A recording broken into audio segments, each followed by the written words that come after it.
up with Robots in Disguise, issue number 2, written by John Barber, art by Andrew Griffith, additional art by Casey Collar, colors by Josh Perez, letters by Sean Lee, and edits by Carlos Guzman. And we pick up after Horrible has had his poor head blown to oblivion, so to speak, by Bumblebee detonating the inhibitor chip that all the Decepticons are supposed to have inside of their heads. And as Skywarp teleports back to the Decepticon encampment, you get a little inside look at how things are kind of going there, with Ratbat allowing it to happen without any intervention from the Decepticon side and planning to make their sort of big move at the memorial for Rodimus and the Lost Light crew, which the Cybertronians believe have been lost when they took off to space. But Ratbat issues it as a warning, which Starscream doesn't take very kindly to, as you might imagine.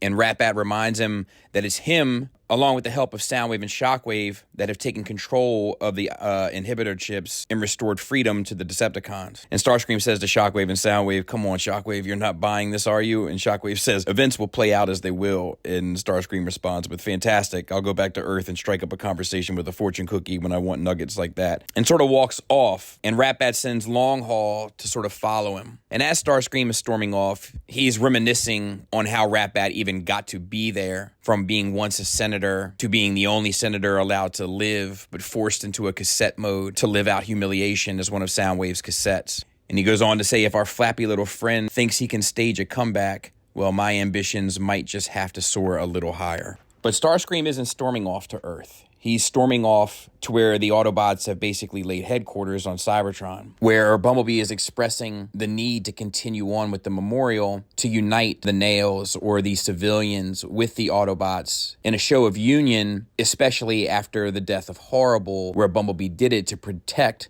the life of a civilian. Metalhawk says that if in the meantime Bumblebee begins executing Decepticons, to not expect Metalhawk to stand by his side. To which Bumblebee responds, "Look, I hate what I had to do to Horrible, but I had to do it. It's a different thing with your people." And Metalhawk reminds him, "They're not my people, Bumblebee. They are people, as are the Decepticons." Which is interesting and kind of the beginning of a more philosophical conversation that I'll circle back to later. But they're interrupted by citing Starscream, who is coming to have a meeting with Bumblebee. Bumblebee is extremely untrusting of the circumstances, and he's definitely watching his back after the execution, lack of a better term, of Horrible. So while Starscream says, "Settle down, Bumblebee, I'm alone, let's talk privately, there's something you need to know," Bumblebee shocks and stuns Starscream unconscious with his cane and has Starscream in prison. Of course, Longhaul is observing all of this. But as Starscream comes to in his cell, he's greeted by Prowl. And Starscream informs Prowl that Ratbat is going to assassinate Bumblebee at the memorial.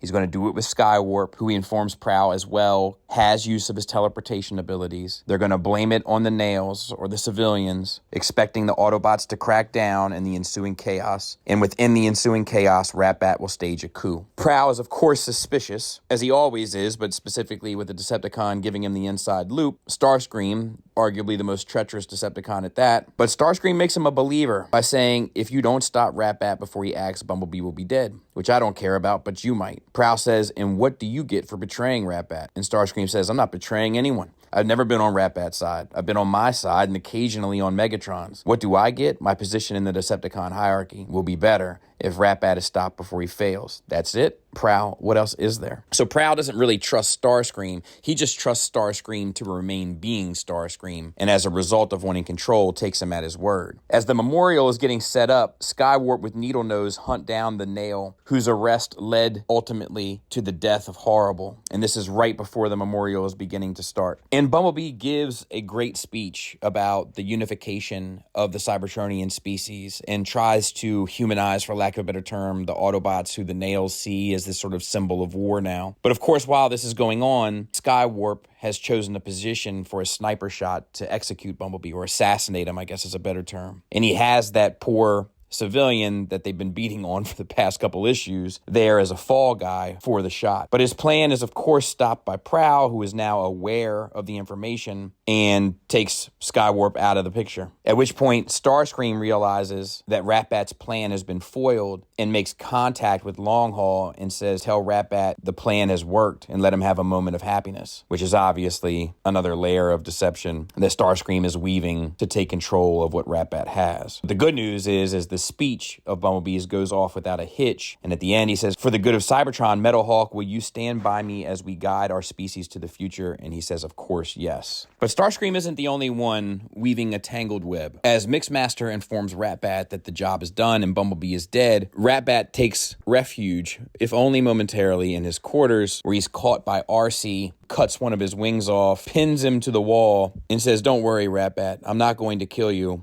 but only says that, of course, moments before killing him and leaving him dead in the room. She then escapes the Decepticon encampment, heads back to the Capitol, and informs Prowl, mission accomplished. Prowl says, "You tried to arrest him, right, RC?" And RC says, "Why would you try to arrest him?" "Of course." She says, "He was armed and I had to kill him in self-defense. That's the Autobot way." And it closes with Bumblebee saying, "We will forge our new future together, looking forward with hope." And he yells this about unity and new hope and all of these things to close his speech, but is interrupted by Starscream, who says, "Bumblebee, it is time for a new order. For all Cybertronians, if we truly wish to give up the ways of the past, we must all stand together, even Decepticons. After all, if you and I can put aside our differences, anyone can. For the future of Cybertron, Starscream must join you." And that's how the book closes. And this issue really is about roles, right? All of them stepping into new roles. Bumblebee trying to unify everyone, but not really, because he's not trying to unify the Decepticons. In fact, he didn't even give Starscream a chance, who probably had treachery on the tip of his mind, but still didn't even allow him the chance. Starscream is obviously playing the game, but Starscream, to be fair, played the game a bit better than everybody.